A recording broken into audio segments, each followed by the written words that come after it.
Points off the bench para kay Yancy. On pa rin ang talking text. 63-61. Here's Blakely. Blakely on the move. Blakely over to Villanueva. And Jonas will pull back. It's all on Marcus Blakely. Can't get too cute. It was actually a 3-on-2 situation. Gotta be aggressive on those opportunities. Turnover. Here's Kelly Williams. Williams. Hand off. Oh, blocked by Blakely. Jonas Villanueva. He's going all the way. Bothered, and it will go to talking text. I can see Tim Coe telling his team, settle down. No need to rush. There's no need to run, and the opportunity does not present itself. Turn. But as far as contributing, we'll have to wait and see. Meantime, ito si Paul Harris had an excellent first half. Bothered by Rafi Rivas, palpal from behind. Bola pa rin ang talking text. Miko, better interior defense the part of BMEG. Naalala mo kanina nung nakita natin yung stats, ang daming layup ng talking text. Ngayon, nabawasan na ng malaki dahil doon sa depensa sa ilalim ng BMEG. Steal.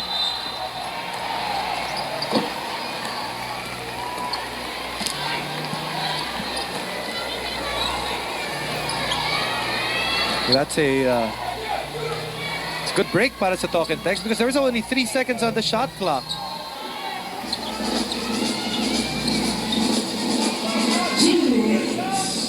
Under 2 minutes remaining in the third quarter.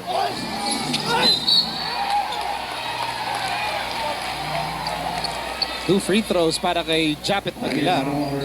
Speaking of guys, sabi ko kanina, Japet trying to find his niche. He's got that outside shot. Another thing that he's starting to do well is offensive rebounding. Having his third and fourth free throws in this game because he's able to get offensive rebounds from the weak side. Of course, if you're Japet, never mind yung mga niche-niche. Basta may playing time. Hindi, kailangan mo kasi hindi ka palaruin ni coach. May forte ka. Oo. Meron kang malinaw na kontribusyon kada laro. Tama. Oo. Wala si Rafi Rivas. He has 6 points.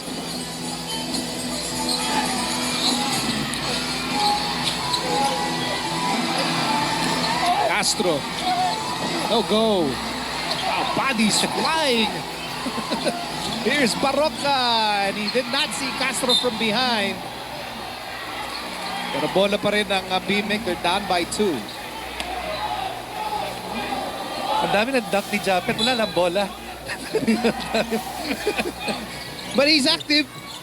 You know, the intensity is there. The energy is there. Blakely. Time to shoot para sa BMEG. Babalik kay Blakely. Whoa! Tough shot! By Marcus Blakely. Wow! May stare down pa kay Japet Aguilar who tried to block the shot. Japet.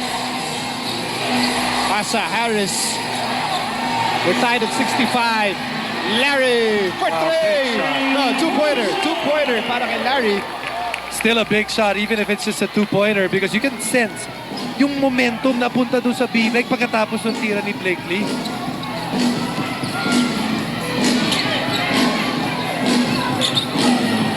BMEG goes to Yancy against Japet.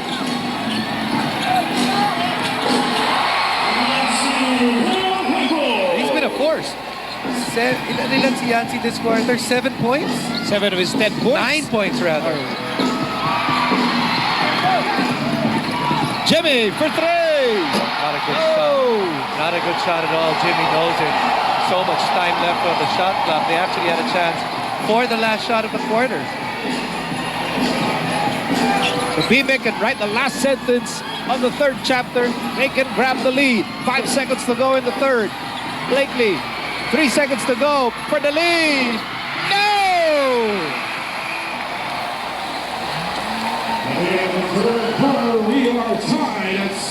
All that work, Nico, and then we go back being tied coming into the fourth. This is the PBA semifinals. Mula sa Mall of Asia Arena, live on Active.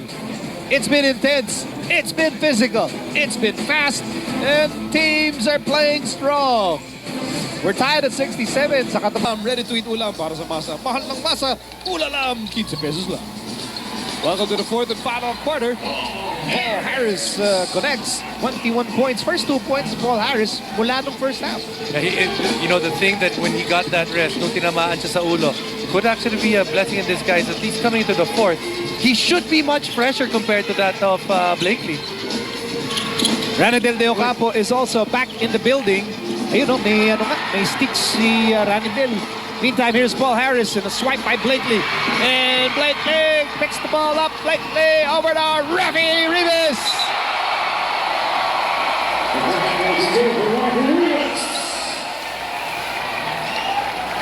Rivas with 8 points off the bench. Here's 2-on-1, a good pass on the part of Marcus Blakely, and two good big guys finishing. Ang hirap pa pigilan yan. Jimmy bounce pass, Japet runner, it's good.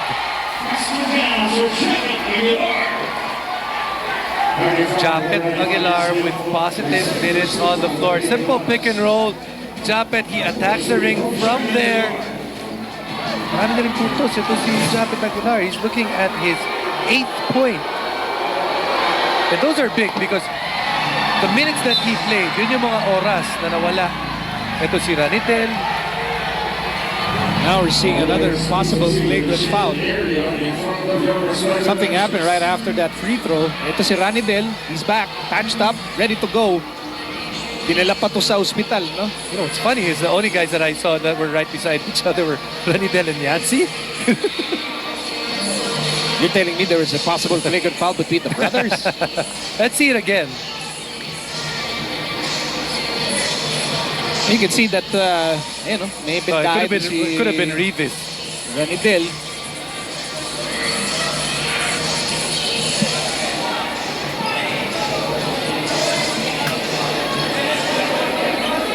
Offensive foul on number 4, Rafi Rivas. It looks like Rafi it's Rivas nga.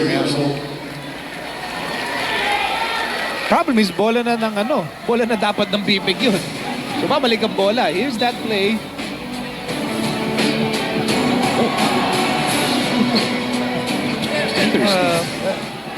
Parang tinulak I think with all the stuff that's happening so far, that's why it was just an offensive foul. I don't know. So, but guys were holding on to each other on both ends of the court. So that's the case of the last guy that made the move. Yun ang nahuhuli.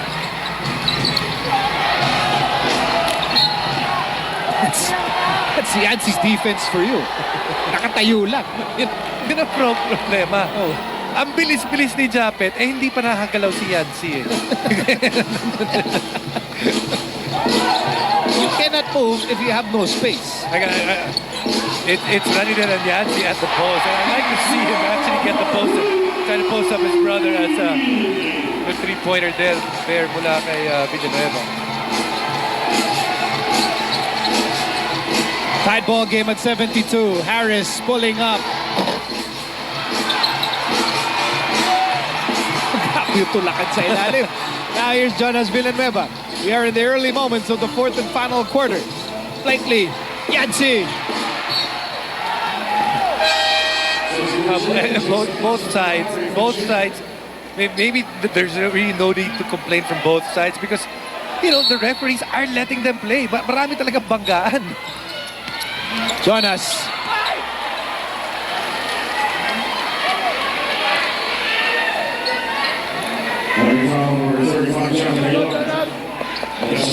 Third person na laban kay Japet Aguilar. Japet will sit down. Si Kelly Williams ang kukuha ng kanyang pwesto on the floor. Should get a decent hand from his teammates. Good positive minutes mula kay Japet. Yancy against Ranidel. Here we go. Ulong ka pa. Wala kabatid. Wala kilala. Hook shot by Yancy. Wala rin ako ang puntos. Wala. Here's Jimmy for three. No. It's not there. He's just got to get it more in rhythm. A little bit nearer para kay Jimmy.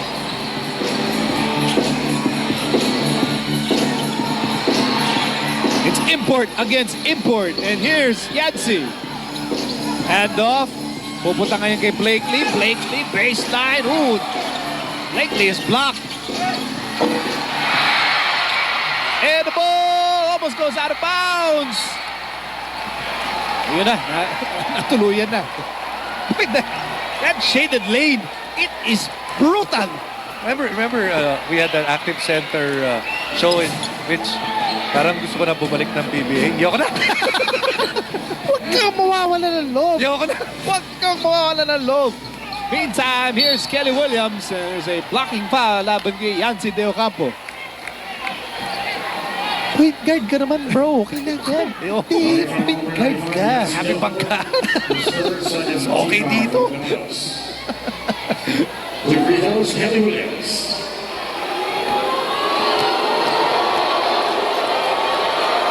Di bali, dagdagan natin yung push-ups. Para sa PXC Bantamweight Championship.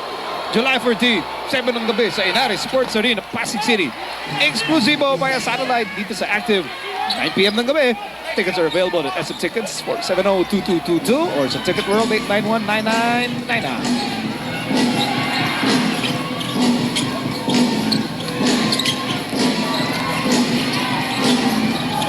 Tigris. Ooh! Ooh! I mean, That's payback. that was right there. straight to the nose. Yeah, that's payback right there. Right here. Wow! That's payback. Ow. And you know, referees are probably saying, okay, let that be, but that's payback right there. When you see a foul like that, you got to put it in the context of what has happened in the game.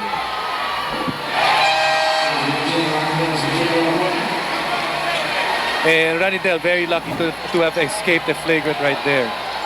Ranidel and Rafi Rivas nagpapalitan ng mga manghang na salita. Because Ranidel is pissed.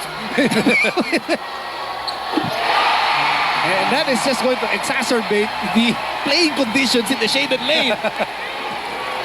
It's already brutal right now. And a getaway by Kelly Williams, and the lead is back with Talk and Text, 75-74. Good realization on the part of Talk and Text. BMEG doesn't know kung sino yung mga tao nila dahil nagkaroon ng palit ng tao.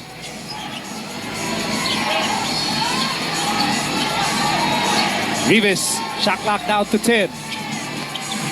Hand off kay Blakely.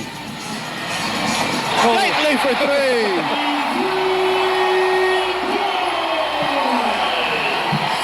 Marcus Blakely is like a 20% shooter from three-point range. Here's Ranidel.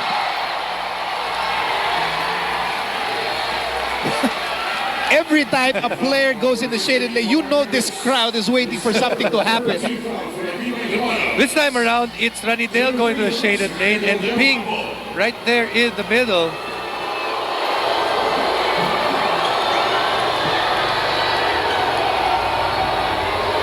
And you know the way Ranidel is playing, parang hindi galing ospital. Eto, this time around, remember kanina, it was Ping na nakatama. Umiwas si ano Umiwas si Ranidel. Fun game. I mean, we've got our seats right here, Nico. Nandito yung booth natin sa pinakababa. Hey, this that seat of yours, it's only for Blakely. He had a surprising three-point shot earlier. Castro sends the ball to Ryan Reyes. Shot clock down to 10. Harris to Kelly. Kelly tried to go baseline. Both sides, Nico, living off of that offensive rebound. Not giving up. Initial attack, hindi sila nakakashoot, pero hindi sila tumitigil doon. Kinukuha nila yung offensive rebound.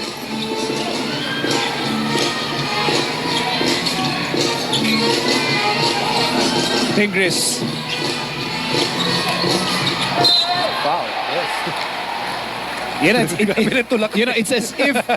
It's as if the backcourt no longer exists. So, kalimutan mo na sila Castro, Urbiston, hindi na. I mean, the battle has been taken inside. And right now, Talk and Text, they know that this is a game that they should win. Why? You look at BMEG. No James Yap, no PJ Simon in terms of help sa scoring. 6 points lamang. And yet, it is BMEG with the lead. Blakely with 21 points. Castro inside. Basket is good. I tell you, You need to be a Jason Castro to drive inside with all that brutality inside and score this way. Jason Castro's like, gusto niyo ba ng banggaan? Mambabanggaan na lang ako. Kaya ko rin yan. Yun nga! Pero piliin ko lang yung maliit. But I've seen Jason Castro With a big score guy. yung mga basket counted against bigger guys, so that's nothing new. Meantime, here's PJ Simon. It's a one-point game na mga talk and text. We're nearly halfway done. And another three! Para kay Marcus Blakely! You know, it's that second screen of BMEG that talk and text gets caught in second time around na nalilibre si Blakely pagkatapos ng pangalawang screen sa kanya. Here's Castro for three. Ball ends up with Castro. New shot clock para sa talk and text. They're down by 2. Castro again. And the ball is with Baroka. Baroka on the move. Bumped by Ronnie Dale.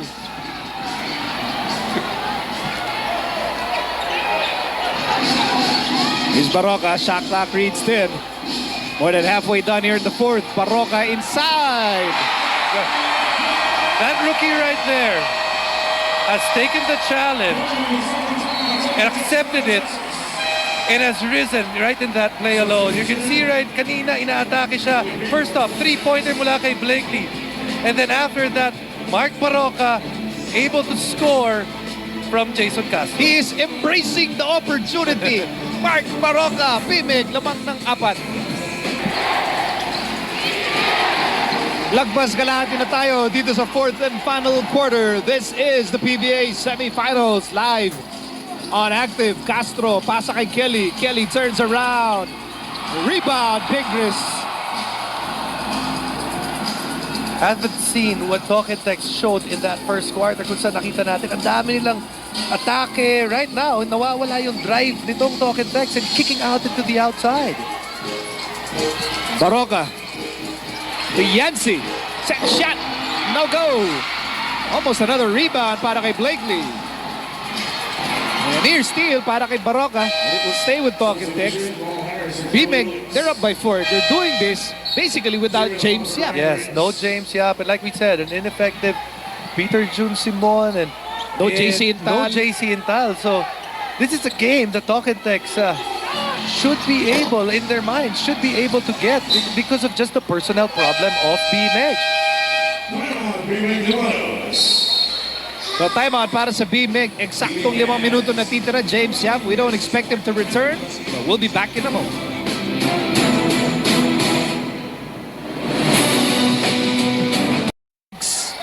Fires. No good. Blakely nangunguna. Tough break on that miss on the part of Ranidel. Everything but the shot. Hindi lang bumagsak yung tira na yun. Duty foul para kay Jason Castro. BMEG managing this 4-point lead, looking for win number 7 here in the Governor's Cup.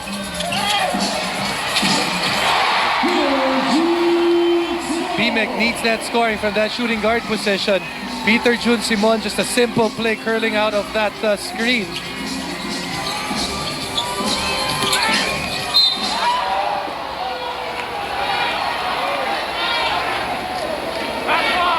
Here's the thing when you have veterans. Jimmy Lapag has been on that bench for quite some time.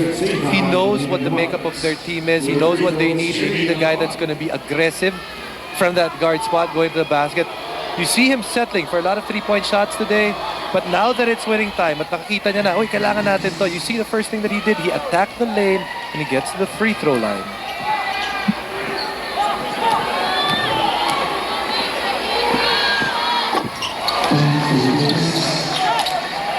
Pocket Dex pulls within 4. 4.5 remaining in the fourth. Baroka at Alapag. Konting kiskisan on their way to the BMEG front court. Ball picked up by Baroka. Here's Blakely. Acrobatic shot.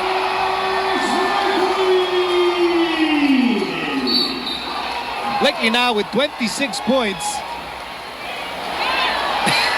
Good shot just Is he breakdancing? What is he doing in front of that talking text bench? He was This is just a beautiful what a shot play. by Blakely. What a shot. Gusto ko makita yung what a dive eh. Si Coach Chot eh.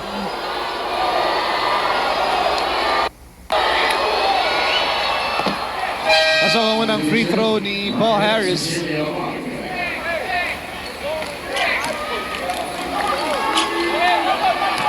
It's been an intense ball game dito sa pinakaunang laro ng PBA inside the Mall of Asia Arena. Harris goes 2 out of 2, 23 points para kay Paul Harris. Remember, a majority of those points nanggaling yan doon sa first half when they were dominant. Here in the second half, kung saan hinabot sila ng BMEG, tahimik itong si Paul Harris. Blakely, crossover. Oh, almost, but not quite. Rebound, Ali Peak. Radidel for 3. Low. Alam ko, pasok na. Pero bola pa rin ng talking text. Under 4 minutes to go in the ball game. Harris goes right. Radidel again. Wala pa rin. And you know, he wanted that shot because the first shot that he took, it was halfway down. 3 and 24. Natitira here in the fourth. At lamang ng 4 ang BMEG. Radidel. Dinala sa ospital, bumalik. He's trying to help talking text win. BMEG ang lamang. Back in a moment. Para sa BMEG. And you know, for Marcus Blakely, he started off this game with that much energy, and he's still playing with that much energy up to now. 26 points para kay Blakely. 10 to shoot. Yancy against Ali Peak. Shot clock down to 4. Blocked by Ali. Harap-harapan. And it will stay with BMEG. Pero that will leave only one second on the shot clock, or 1.7 on the shot clock. Yancy! So pagkakataon para sa talk and text, they're down by just 4 points.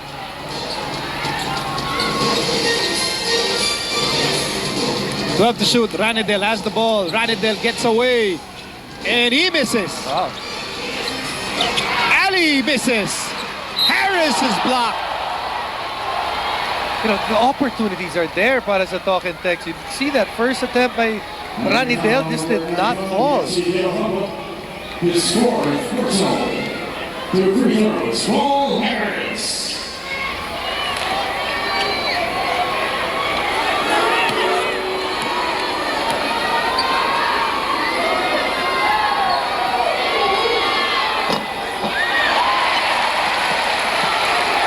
Mayor Paul Harris also not exempt from the contact. Natamaan siya ng siko ni Pingris sa batok. He was actually quite dizzy for a time. So he's also trying to help Talking Tex win, even if he's hurting.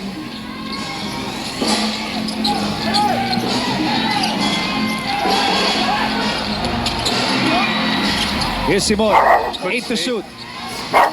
Simon, emergency pass, nagaw ni Castro. A nice tap by Pingris. Ryan Reyes quietly has been disrupting that offense off BMEG. Give the ball for Ryan Reyes.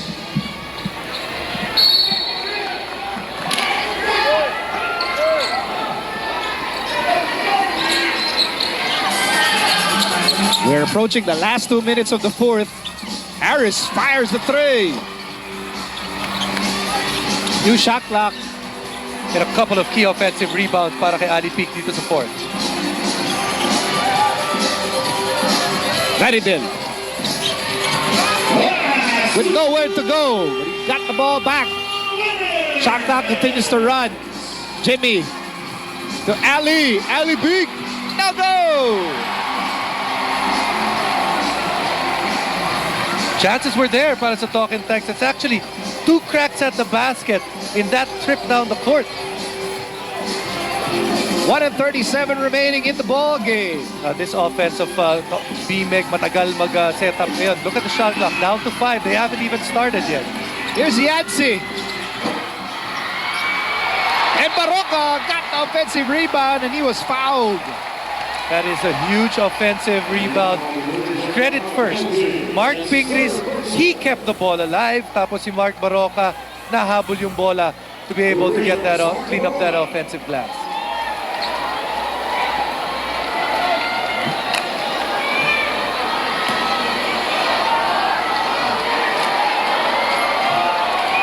Mark Barroca has played well tonight. Coming off the bench with a free throw. Back to Mark Barroca on the free throw line.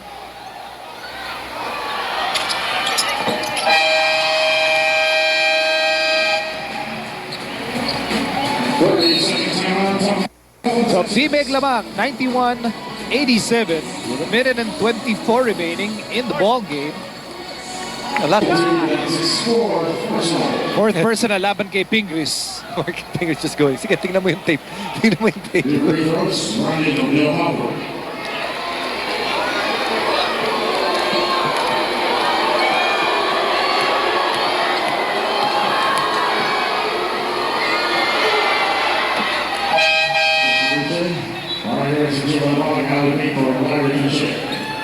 James Yap hindi na binalik, which I think is very smart.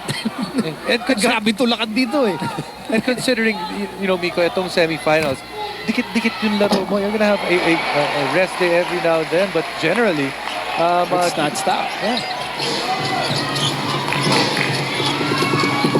1:09 remaining in the fourth. Here's Urbistondo, hounded by Ryan Reyes. Barroca, shot clock now to 7. 1 minute remaining in the ball game. And Rivas will score. A nice pass mula kay Pingris. Good ball movement leading to those 2 points para dito sa BMEG.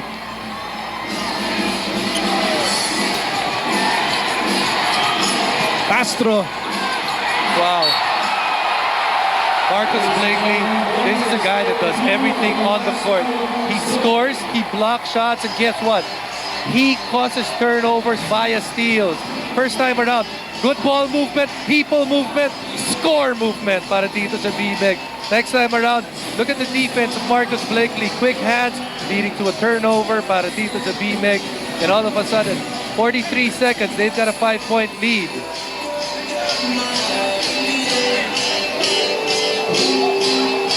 John Reyes is now figuring out a way to outwit Tim Cone in the final 43.7 seconds of this ball game.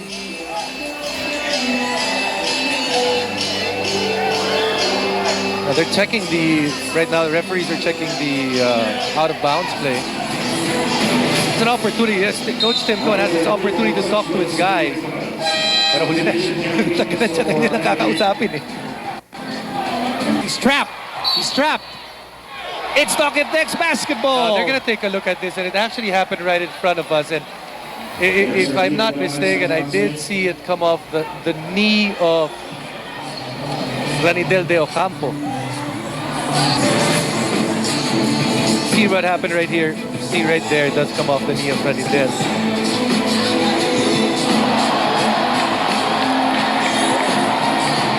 Fans dito sa loob ng MOA Arena can see Dahil pag ang tinawag nila, bola ng Talking Tex. This is probably going to be your best angle because this is right here, right in your living room.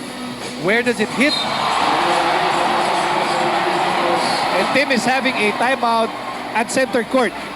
Tim Cone is having a huddle at center court. He was so upset with the player. Huwag niyo nang panoorin yung replay. Mag-usap na lang tayo. Yeah, that's what the coaches have got to get used to that. That every time there is a out-of-bounds play, just use it as a timeout. Telling these players, there is no foul. Go back to the bench and let's plan this. Talking Tex will have the ball with 17 seconds and they're down by 3. Let's see what happened right here.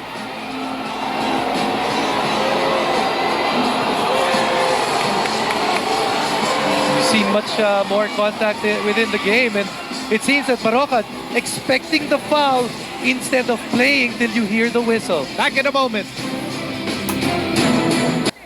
And all of a sudden, Talking Tex is right back in this with 17.8 seconds to go. They're down by 3. They have the ball. Yes, right now, there's enough time to actually play for a quick 2 and a 3. They're looking for Fonacier. They go back to Castro. Castro attacks. Here's Ranidel. Ranidel to tie. No, air ball. And the ball is in Baroka. And the time continues, and finally, they will send PJ Simon to the line. And up to the end, Pico, nung kinailangan ng big play ng BMEG, kanino sila pumunta? It was the defense of Marcus Blakely. Right here, this is a nice drive-in kick.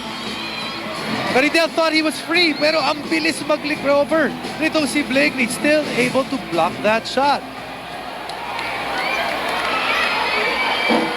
Oh, Simon missed it. Yeah, Talking Tex, it seems they don't have a timeout. They don't have a timeout, so they gotta go quick. Just in case there's a miss.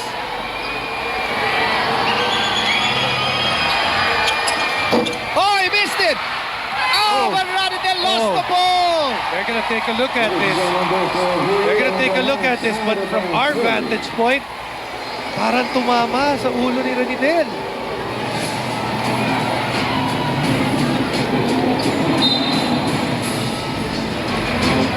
So indeed, it will stay with BMEG.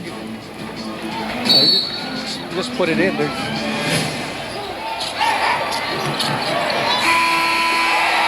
And the BMEG Nevados will win our very first game inside the MOA Arena. Perhaps more importantly, they win their first assignment In the semis. in the semis. Oh, and right now, para sa BMEG, talking about that first victory in terms of getting it in the semifinals, but also, Miko, keeping in step with Rain or Shine. Right now, they're just a game behind Rain or Shine, one full game behind them. So dinidikitan nila. Nagiging dikit ang ating semifinal. And BMEG, you know, they were down by as many as 11 points in this game, but they battled back. And they really relied, you know, on the energy, on the intensity of one particular player, Jason. You know, from start to finish, Marcus Blakely, offensive end. Marcus, I got a question to ask you. Do you ever get tired? Well, you know, with James going down, I just had to step it up a little bit more, and that's teamwork right there. You know, when one person goes down, everybody else steps up, and we stepped up as a team. I don't want to say I was the one to bring it. Well, I just thank my teammates, you know, finding me on the offensive end, and you know, coach is always telling me hit the defense and offensive board. So that's how I'm getting those rebounds and sharing the ball. You know, it's a team game. Being out there with some good shooters and good scorers, you know, knowing where they're going to be, really helps me out. And passing the ball is easy when you know where your teammates are. When you play this well, you will have an opportunity to say hi to all your friends and fans from the BMEG. So Marcos, go ahead, say hello. Go BMEG, right? Go BMEG! Congratulations, Marcus Blakely, our best player of the game.